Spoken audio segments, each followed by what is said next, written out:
ದಂಡೋತಿ ಗ್ರಾಮದಲ್ಲಿ ಇರುವ ಮೊರಾರ್ಜಿ ದೇಸಾಯಿ ಅಲ್ಪಸಂಖ್ಯಾತರ ವಸತಿ ನಿಲಯಕ್ಕೆ ಭೇಟಿ ಕೊಟ್ಟಿದ್ದಾರೆ ಬಿಜೆಪಿ ಮುಖಂಡರು. ಮೊರಾರ್ಜಿ ದೇಸಾಯಿ ವಸತಿ ಶಾಲೆಯಲ್ಲಿ ಮಕ್ಕಳು ವಿಷಾಹಾರ ಸೇವಿಸಿ ಅಸ್ವಸ್ಥಗೊಂಡಿರುವ ಹಿನ್ನೆಲೆ ಭೇಟಿಯನ್ನ ನೀಡಿದ್ದಾರೆ.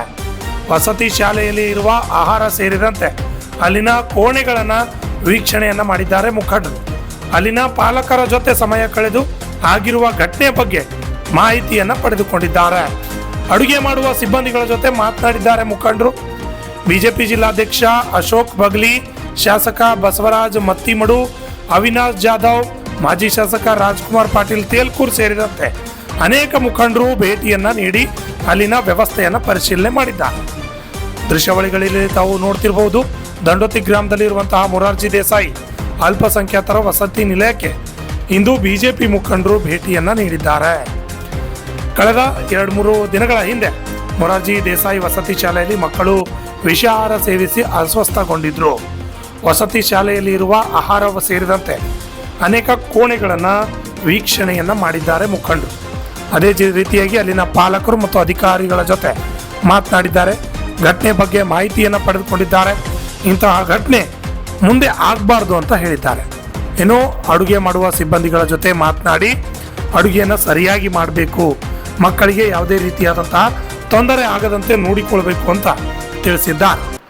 ಈ ಒಂದು ಸಂದರ್ಭದಲ್ಲಿ ಬಿಜೆಪಿ ಜಿಲ್ಲಾಧ್ಯಕ್ಷ ಅಶೋಕ್ ಬಗ್ಲಿ, ಶಾಸಕ ಬಸವರಾಜ ಮತ್ತಿಮಡು, ಅವಿನಾಶ್ ಜಾಧವ್, ಮಾಜಿ ಶಾಸಕ ರಾಜ್ಕುಮಾರ್ ಪಾಟೀಲ್ ತೇಲ್ಕೂರ್ ಮತ್ತು ಬಿಜಿ ಪಾಟೀಲ್ ಸೇರಿದಂತೆ ಅನೇಕ ಮುಖಂಡರು ಈ ಸಂದರ್ಭದಲ್ಲಿ ಹಾಜರಿದ್ದರು.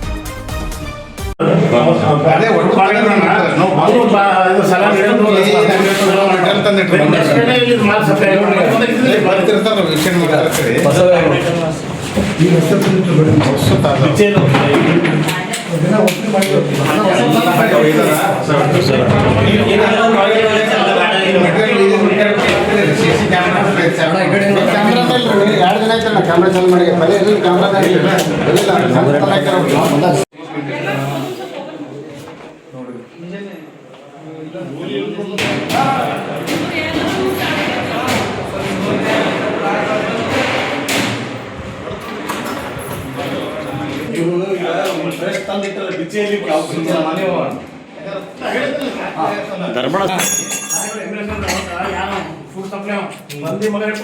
ये नया नहीं बनना, अभी नया आने तक सर ऐसा नहीं, ये सब लेकर डीसी को मिलेंगे. हाँ डीसी को हम मिलेंगे, सब पॉइंट करके हम डीसी को मिलते, सब पॉइंट करके उधर करते. ನಾವು ಹೇಳ್ತೀವಿ ಮೇಡಮ್, ಏನೇನು ಬರ್ದಿದ್ದು ಅದು ನಿಮ್ದು, ನೀವೇನೇನು ಪಾಯಿಂಟ್ ಮಾಡಿ ನಮ್ಗೊಂದು ಹಾಕಿರಿ. ಆ ಪಾಯಿಂಟ್ಗಳು ಮತ್ತು ನಾವು ಇವ್ರ ಜೊತೆಗೆ ಡಿಸ್ಕಷನ್ ಮಾಡಿ ಎಲ್ಲ ಪಾಯಿಂಟ್ ನೋಡಿ ನಾವು ಹೈಯರ್ ಆಫೀಸರ್ಗೆ ಹೇಳ್ತೀವಿ, ಹೆಲ್ಪ್ ಮಾಡಲಿಲ್ಲ ನಿಮ್ದೇನಲ್ಲ, ಹೈಯರ್ ಆಫೀಸರ್ ಮೇಡಮ್. ಏನಂದ್ರೆ ಬಡವರು ಮಕ್ಕಳು, ಅತಿ ಬಡವರು ಏನ್ರಿ ಹಾಸ್ಟೆಲ್ ಇಲ್ಲ ಅಂತ ಹೇಳಿದ್ರು, ಸಾಲಿ ಬಿಟ್ಟು ಬಿಡ್ತಾರ, ಹೋಗೋದು ಬಿಡ್ತಾರ, ದೊಡ್ಡವರಾದ್ರಂತ ಎಲ್ಲಿ ಹೋಗಾರ ಅವರು. ಅದಕ್ಕೋಸ್ಕರ ಸರ್ಕಾರ ಈ ಸ್ಕೀಮ್ ಮಾಡಿದೆ. ನೀವೆಲ್ಲ ಹಿಂಗೆ ಬೆನ್ನ ಹತ್ತಿರ ಪಾಪ ಎಲ್ಲಿ ಹೋಗ್ಬೇಕು